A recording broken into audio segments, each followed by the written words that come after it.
રાધે રાધે, આપ સૌનું સ્વાગત છે યુટ્યુબ ચેનલ ગ્લીમ ઓફ ગોડમાં. આપણે શ્રીમદ ભાગવતના 10મા સ્કંદમાં આગળ વધી રહ્યા છીએ. છેલ્લે આપણે જોયું હતું સુભદ્રા હરણ. આજે આપણે જોઈશું વેદ સ્તુતિ. પરીક્ષિત બોલ્યા, નિર્ગુણ બ્રહ્મનું સ્તવન સગુણ સ્તુતિઓ કેવી રીતે કરે છે તે મને જણાવો. શ્રી સુખદેવજી બોલ્યા, હે પરીક્ષિત, મનુષ્ય ધર્મ, અર્થ, કામ અને મોક્ષ આ 4 પુરુષાર્થો માટે બન્યો છે. એના માટે મન, બુદ્ધિ, પ્રાણ અને ઇન્દ્રિયો મળી છે. આ સંબંધમાં એક કથા કહું છું. એક સમયે દેવર્ષિ નારદજી બદ્રિકાશ્રમ ગયા. ત્યાં એમણે ભગવાન નારાયણને પ્રણામ કરી આ જ પ્રશ્ન પૂછ્યો. ત્યારે ભગવાન નારાયણ બોલ્યા, પૂર્વકાળમાં જનલોકમાં જનક વગેરે જ્ઞાનીઓને બ્રહ્મ વિવાદ થયો. ત્યાં 4 પરમ જ્ઞાની હતા. એ 4 જણાએ એકને વ્યાખ્યાનદાતા બનાવ્યો અને 3 પ્રશ્નકર્તા બન્યા. સનંદન વ્યાખ્યાનદાતા બન્યા અને બોલ્યા, ઈશ્વર પોતાના રચેલ આ વિશ્વનો સંહાર કરી જ્યારે પોતાની શક્તિઓ સાથે સૂઈ ગયા હતા ત્યારે શ્રુતિઓ એમને જણાવવા લાગી, હે અજીત, તમે તમારું ઐશ્વર્ય પ્રગટ કરો, અવિદ્યાને નષ્ટ કરો. તમે જ સ્થાવર જંગલ પ્રાણીઓના આત્મા છો, એટલે પ્રાણીઓ અવિદ્યાને નષ્ટ નથી કરી શકતા. બ્રહ્મા, સૂર્ય વગેરે દેવતા તમારાથી જ ઉત્પન્ન થાય છે. મંત્રદ્રષ્ટા ઋષિ આ જગતને બ્રહ્મમય કરે છે.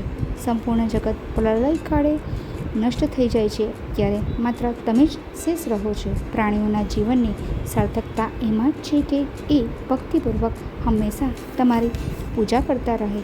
આવું ન કરનારનું જીવન નિરર્થક છે. હે પ્રભુ, મહર્ત વગેરે તત્વ તમારી સત્તાથી બ્રહ્માંડની સૃષ્ટિ કરે છે. તમારી કૃપા વગર કોઈ સ્થાયી સુખ નથી પામી શકતું. અન્નમય, પ્રાણમય, મનોમય, વિજ્ઞાનમય અને આનંદમય આ 5 કોષોમાં પણ તમે પ્રવેશ કરી આકાર ગ્રહણ કરો છો. બધા પ્રકારની યોનિઓમાં પ્રવેશ કરી તમે જ જુદા જુદા ભાવથી પ્રતીત થાવ છો. હે પ્રભુ, ખરેખર તમે અખંડ, નિરાકાર, અનંત ઐશ્વર્ય, ઉપાસના યોગ્ય સર્વકર્મા છો. છતાં પણ જીવ અનુકૂળ, હિતકારી, સર્વપ્રિય આત્મરૂપને ભૂલી પોતાની આરાધના ન કરવાથી દુઃખી થાય છે.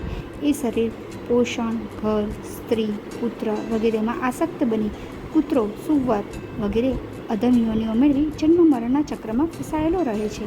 હે પ્રભુ, કામને વશ બની તમારામાં મન લગાવનારી ગોપીઓ એ જ પદને મેળવી ચૂકી છે. શ્રુતિઓ પણ એમની જેમ જ કૃપા પ્રાપ્ત કરી ચૂકી છે. હે પ્રભુ, ગમે તેવો અધમ પાપી તમને ધ્યાનથી, દ્વેષથી અથવા ક્ષમતાથી ભલે કોઈ પણ ગમે તે રીતે ભજે એ તમને પ્રાપ્ત કરે છે.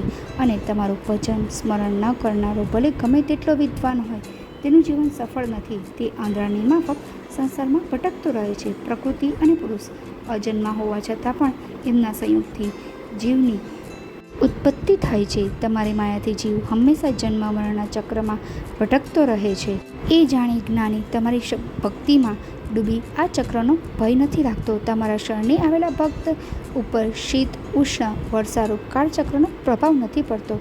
ગુરુ વિના જ્ઞાન નથી મળતું. તેથી બ્રહ્મજ્ઞાનની પ્રાપ્તિ કરાવે તેવા ગુરુના આશ્રયે જવું.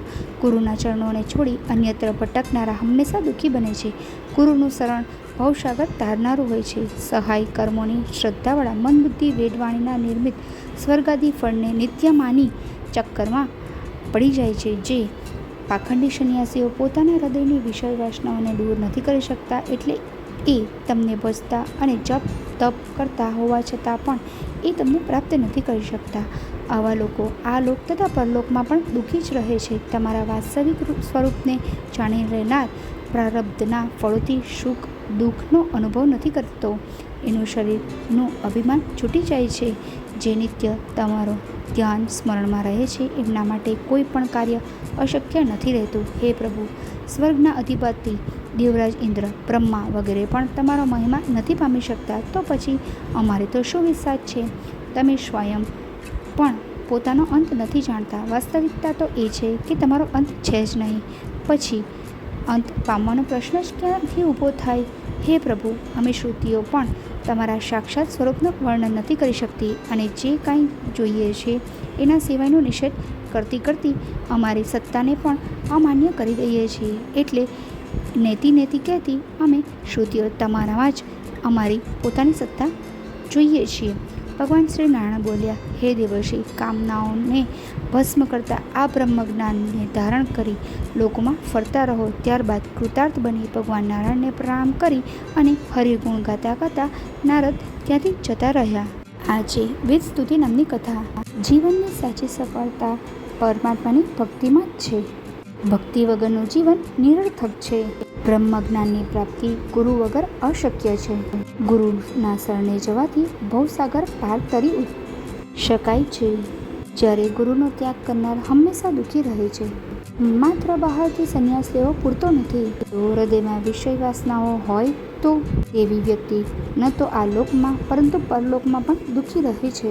ભગવાન અનંત છે અને તેમનું સ્વરૂપ એટલું વિશાળ છે કે પોતે પણ પોતાનો અંત નથી જાણી શકતા. માત્ર ભગવાનને શરણાગતિ જ પરમાત્મા સુધી પહોંચવાનો માર્ગ છે.